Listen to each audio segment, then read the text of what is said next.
President Biden facing increasing pressure over the economy as he hangs his hat on Bidenomics for his 2024 re-election campaign. New Fox News polling with some grim numbers for the president. 8 in 10 respondents say the economy is in bad shape, and 65% describe their personal financial situation negatively. That is up 19 points from 2 years ago. Voters in Iowa say for them, it's a top issue. Just the economy and food prices, oil, gas prices. The economy's terrible. I'm not sure how he claims that it's good, but it's not good out here. We're just not producing enough of our own economy. Stay out of my pocket, stay out of my life, and protect my borders. Steve Moore, senior economist for FreedomWorks and a former Trump economic advisor, is with us here in the studio. So on the anniversary of the Inflation Reduction Act, here's what President Biden said about Bidenomics. Listen here. They call my plan Bidenomics. I'm not sure they meant it in a totally complimentary way at the time. But guess what? It's working. Well, there are some people who don't think it's working. Our new Fox News poll shows, has Biden economy made your life better or worse? Better, 25%. Wow. Worse, 52%. No difference, 22%. There's a real disconnect here between what the president is saying and what people are feeling. Yeah, and I would say, John, that when he keeps talking about how well the economy is doing, it almost seems delusional. It's almost like he doesn't understand the problems of people on Main Street across the country. I mean, Washington, D.C. is not the rest of the country, and so I think that's problematic for Trump. Look, I mean, for Biden, there's good news and bad news on the economy. Good news is the economy is picking up a little bit this summer, no question about it. There's more economic activity, and there are jobs out there, no question about it. Inflation's coming down. That's right. So that's good news. The bad news is, you just listen to some of those people in Iowa, the voters in Iowa. I hear this all the time. People don't believe this inflation number of 3.5%. And you know why they don't? If you look at the essentials that you have to buy every month, and you're a middle-class family, you have to buy milk, you have to buy groceries, you have to buy ground beef, you have to pay your rent or mortgage, you have to pay your energy bill, you have to fill up your tank.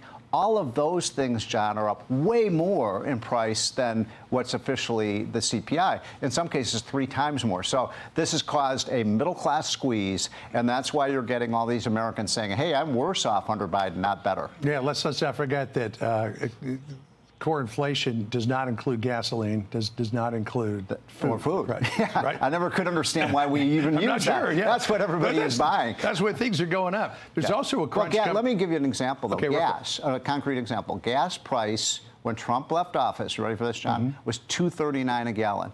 I just filled up in Virginia, $4.39 a gallon. So I paid almost, $1.75 more a gallon. That means you fill up your tank, you're paying $20 more every time you fill up. In fact, I just happen to have a very groovy graphic of what you're talking about. Right. Let's put up the AAA gas prices graphic if we could. Today, average price of a gallon of gas, regular across the country, $3.87 compared to a week ago, $3.84 compared to a month ago, $3.56. That's 30 cents a gallon in a month, and that hits people in the pocket. And remember, go back to when Trump was president, when it was $1.50 a gallon less. So that, that gasoline price is so critical to how Americans feel about the economy. I go back to the famous presidential election between Ronald Reagan and Jimmy Carter. You know why Jimmy Carter lost? There are a lot of reasons. The primary one was inflation. It just killed people's budgets, and Americans felt like we need a new president. I think this is a big problem for Joe Biden if he's the Democratic nominee. And by the way, the inflation rate, when the gas price goes up and the energy price goes up, you know what? That means since energy is an input in everything we produce, it means that the consumer price index numbers are going to get worse. So gas prices go up, gas prices go down. It's forecast that they'll probably go down by the end of 2024 and maybe go down into the low 3s. But one thing that doesn't come down quickly is mortgage rates, because the Fed is indicating it's going to raise rates even more. Got another groovy graphic for you here, which is really troubling. Look at this. The current Freddie Mac mortgage rate, 7.09%. The 15-year fixed rate is at 6.46%. One more Fed interest rate hike could propel that number to 8%.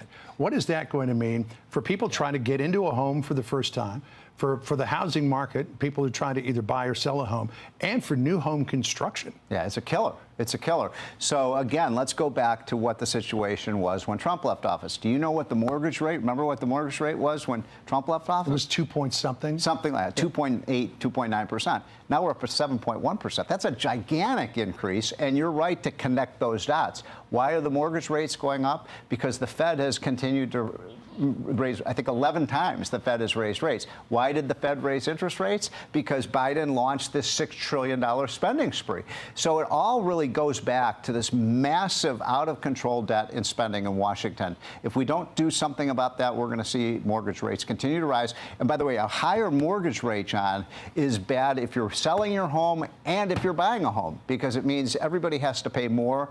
And so we're starting to see that impact in terms of home sales. If you're selling a home, you got fewer buyers because they're paying more. And when you sell a home, it's probably because you're going to buy another home. Right. And you're going to be paying more. I mean, it's just a vicious circle. So real quick, if all of this is swirling out there, why aren't we hearing more from the Republican candidates about it? Well, why aren't they taking Joe Biden on the economy? Well, Trump sure is. I mean, I just saw him the other day, and he is raring to go, really comparing. I mean, really the question, if Trump ends up being the nominee and if Biden, now those are two big ifs, but the real question in that election will be, are you better off than you were 4 years ago? And for the vast majority of Americans, as your poll shows, the answer to that question is no. You brought up Jimmy Carter, and that phrase sure worked for Remember when Reagan used that in that famous debate? Are you better off than you were 4 years ago? Steve, great to see you in the studio. Thank you, John. Thanks for coming in. Appreciate it. Hey everyone, I'm Emily Campagno. Catch me and my co-hosts Harris Faulkner and Kaylee McEnany on Outnumbered every weekday at 12 p.m. Eastern, or set your DVR. Also, don't forget to subscribe to the Fox News YouTube page for daily highlights.